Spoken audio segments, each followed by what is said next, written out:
Welcome back to my channel. আসসালামু আলাইকুম। আশা করি সবাই খুব ভালো আছেন। আজকে আপনাদেরকে রান্না করে দেখাবো গরুর মাংস। কিভাবে খুব সহজে অনেক মজা করে গরুর মাংস রান্না করতে পারবেন সেই রেসিপিটি আপনাদের সঙ্গে শেয়ার করছি। প্রথমে এখানে নিয়েছি 1.5 কেজি গরুর মাংস। মাংসটাকে ভালো মতো ধুয়ে পানি ঝরিয়ে নিয়েছি। এই মাংসর ভিতরে দিয়ে দিচ্ছি 1 কাপ পরিমাণে পেঁয়াজ বেরেস্তা। এখন দিয়ে দিচ্ছি 3টা শুকনা মরিচ। মরিচটাকে হাতে ভেঙে গুঁড়ো করে দিয়েছি। এই মরিচটায় একটুও ঝাল নেই। এখন দিয়ে দিচ্ছি 1 চা চামচ পরিমাণে আস্ত জিরা। আমি এখানে আস্ত জিরা ব্যবহার করেছি।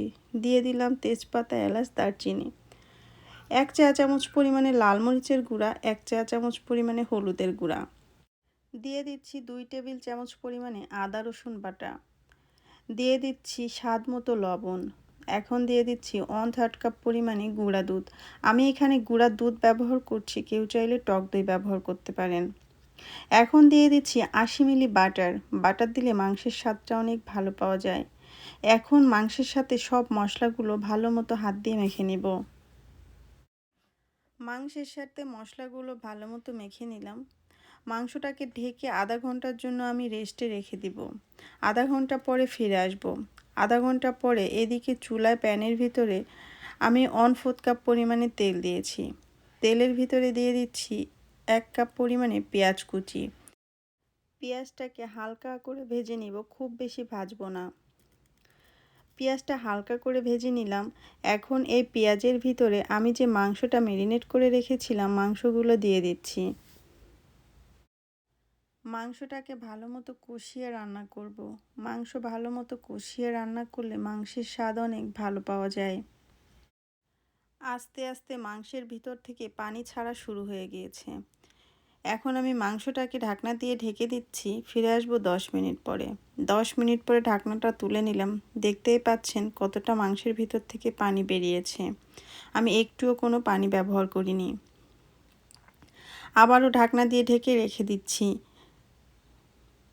আরও 10 মিনিট পরে ফিরে আসলাম। মাংসের ভিতরে অনেকটা পানি বেরিয়েছে, এই জন্য আমি আর এক্সট্রা কোনো পানি ব্যবহার করলাম না। মাংসের ভিতরে দিয়ে দিচ্ছি একটা টমেটো কাটা আর দিয়ে দিচ্ছি 1/2 চা চামচ পরিমাণে জয়ফল আর জয়ত্রীর গুঁড়া। জয়ফল আর জয়ত্রীটা দিলে মাংসটা অনেক তাড়াতাড়ি সিদ্ধ হয় এবং মাংসটা খেতেও অনেক টেস্টি হয়। মাংসটাকে একেবারে কম জালে আমি ঢাকনা দিয়ে ঢেকে রান্না করব। এই পানিতেই যাতে মাংসটা ভালো মতো সিদ্ধ হয়ে যায়। প্রায় 35 মিনিট পর্যন্ত মাংসটাকে আমি ঢেকে রান্না করেছি। মাংসটা প্রায় সিদ্ধ হয়ে গিয়েছে। মাংসটার ঝোলও শুকিয়ে গিয়েছে। এই পর্যায়ে মাংসের ভিতরে আমি 1 কাপ পরিমাণে গরম পানি ব্যবহার করছি। আরও 20 মিনিটের মতো মাংসটাকে আমি রান্না করব। এখন আর আমি ঢাকনা দিয়ে ঢেকে রান্না করব না, নেড়েচেড়ে রান্না করব। প্রায় 20 মিনিটের মতো মাংসটাকে নেড়েচেড়ে রান্না করেছি। মাংসটা সম্পূর্ণ হয়ে গিয়েছে। কালার দেখেই বুঝতে পারছেন এই মাংসটা খেতে কতটা টেস্টি হতে পারে। এখন মাংসের ভিতরে দিয়ে দিলাম কয়েকটা কাঁচা মরিচ আর দিয়ে দিলাম 1/2 চা চামচ পরিমাণে ভাজা জিরার গুঁড়া। নামানোর আগে ভাজা জিরার গুঁড়া দিলে মাংসটা খেতে বেশি টেস্টি হয়। মাংসটা দেখেই বুঝতে পারছেন মাংসটা খেতে কতটা মজা হতে পারে। মাংস সম্পূর্ণ রান্না হয়ে গিয়েছে। এখন আমি মাংসটাকে চুলা থেকে নামিয়ে নিচ্ছি। এই মাংস দিয়ে রুটি, পরোটা, ভাত, খিচুড়ি সব কিছুই খেতে পারবেন।